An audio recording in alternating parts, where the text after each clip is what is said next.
TUF comes raining down on them, but those few moments are just not enough. TUF's already found one knock. With that, Justice Quantum Rage get eliminated. Star will be extremely unhappy with this because despite all the knocks and damage Star did, it was TUF who picked up the elimination points. Again, I mean, TUF, they were looking really good in the previous game and this time around as well. Based on those defeat numbers that we're looking at, this team is definitely eyeing out for that chicken dinner in the fourth game of the day. And as they have clearly jumped into this zone from the northern side, they know that there's nobody following them along. But there is one player that's going to be from the side of Saltai 8 right now, who could maybe bring in a little bit of a damaging play against the players of TUF. But let's see if that'll be the case or not. And not only that, actually, we've got Teen Wolf from the side of Clarity as well, the one and solo player that we're looking at onto the minimap in the brown, exactly north of the position of TUF. So TUF do have two teams, two individual players who could stop them in their tracks if they're not careful of their flanks. Certainly could, but right now the circle is so damn congested with 15 players still alive, so the nade parades are going to decide the game. Look at Osama! Wait, what H2E? They didn't spot out Osama! Oh my god! Wow! He gets one, but the trade comes through from Hacker, but the damage has been done.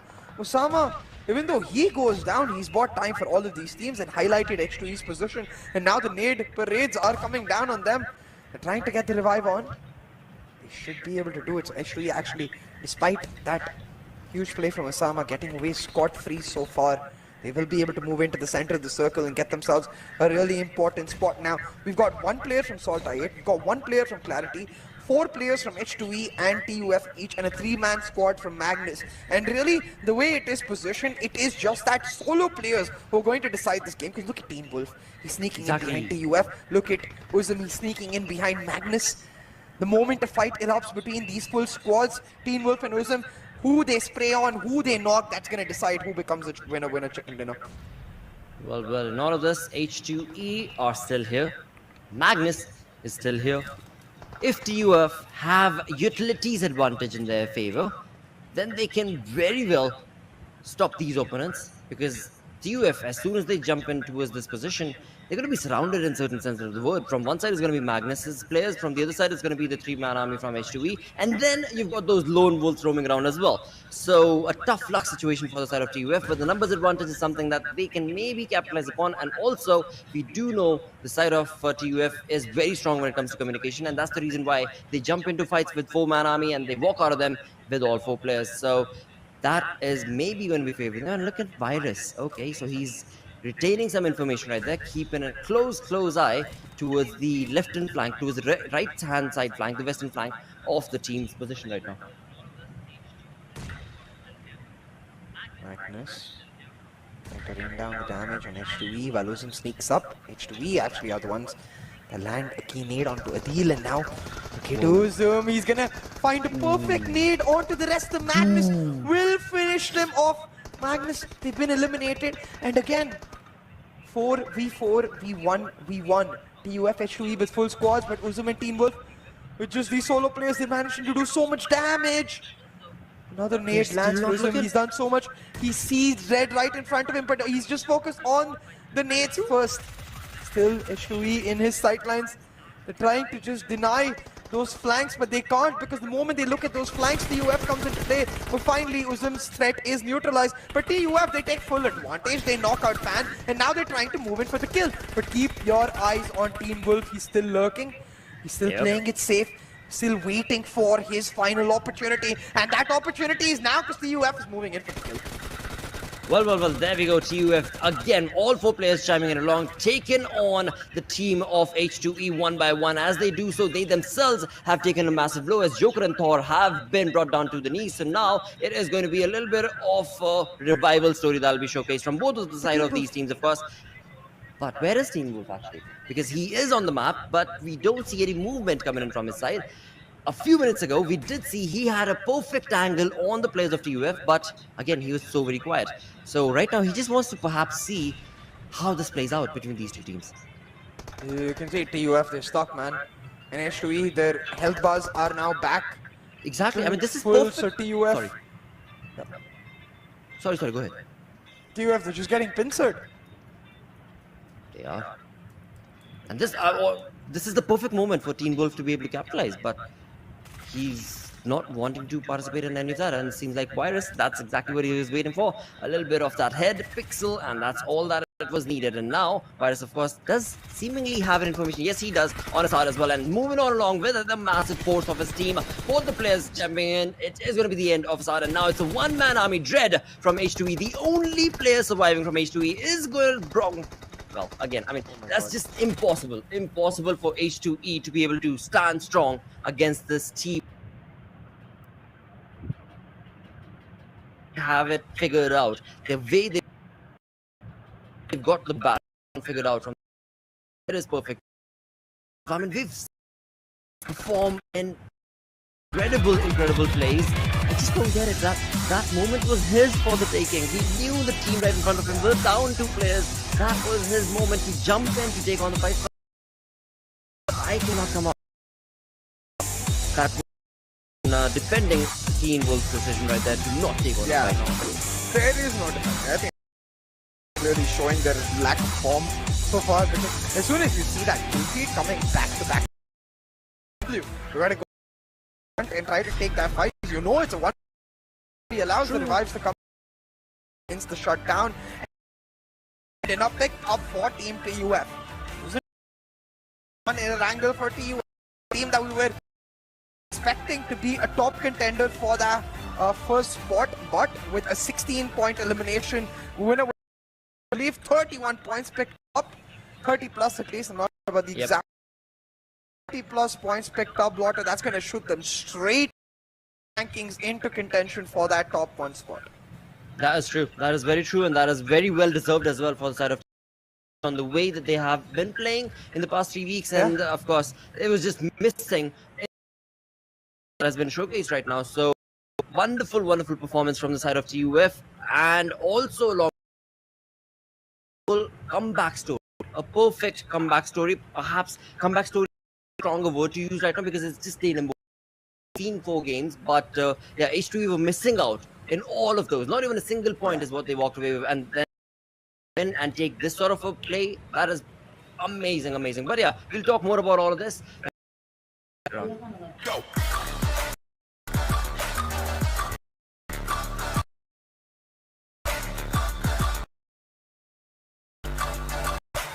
It's our chance to reach the action begin.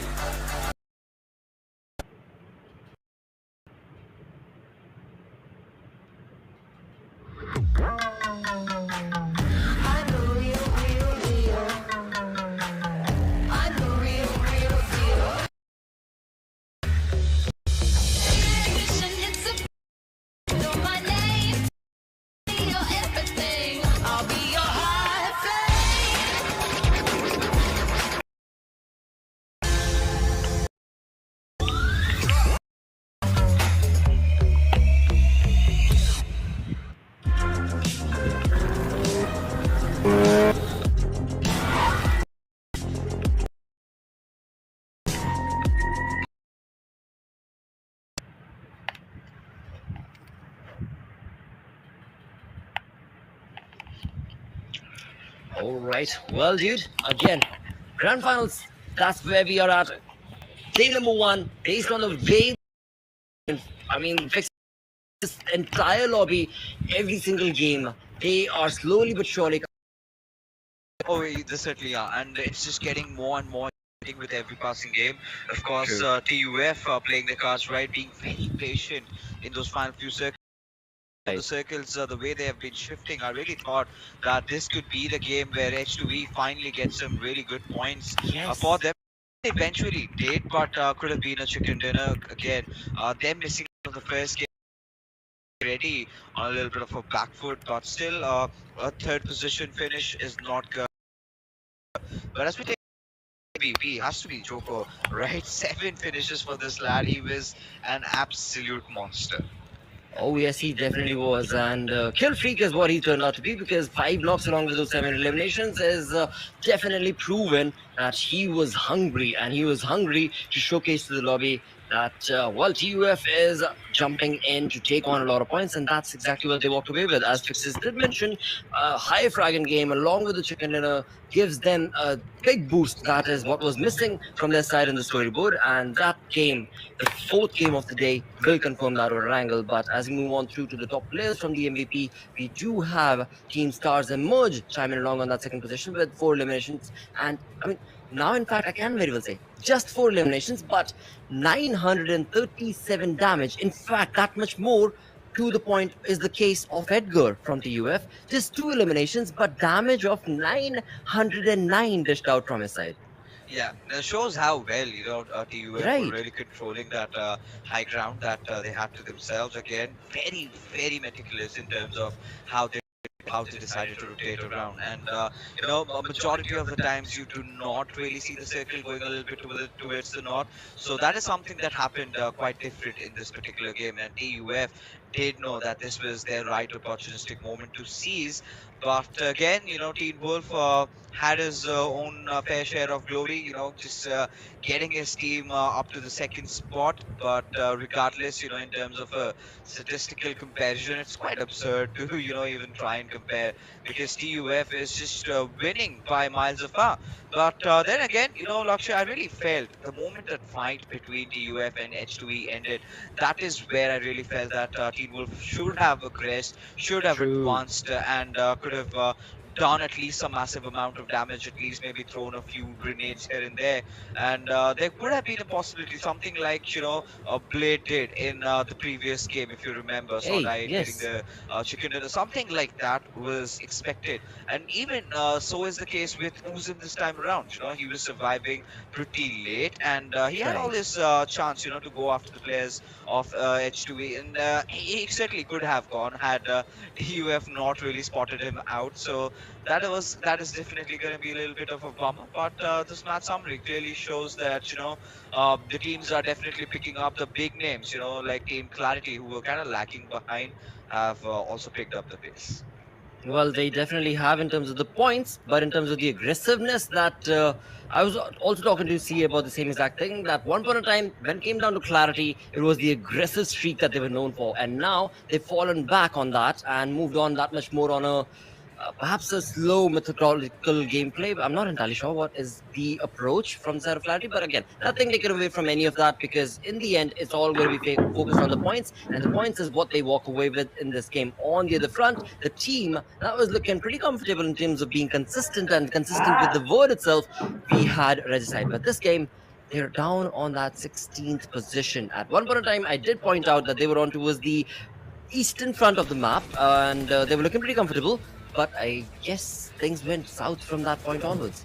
Yeah, I mean, to be honest, really, it's fine. It's fine. You've got to maintain that little equilibrium, right? You just can't have Which is Meteor true, Shot yeah. Sky and Regicide win every single game. Then it's just going to be so boring to watch the remainder of the 2 days, because we know who's going to win and who's going to come second. So, Right. yeah, of course, a little bit of a spice there. You would want the other teams to really pick up pace. And now, Meteor Shot Sky, they've been playing so well.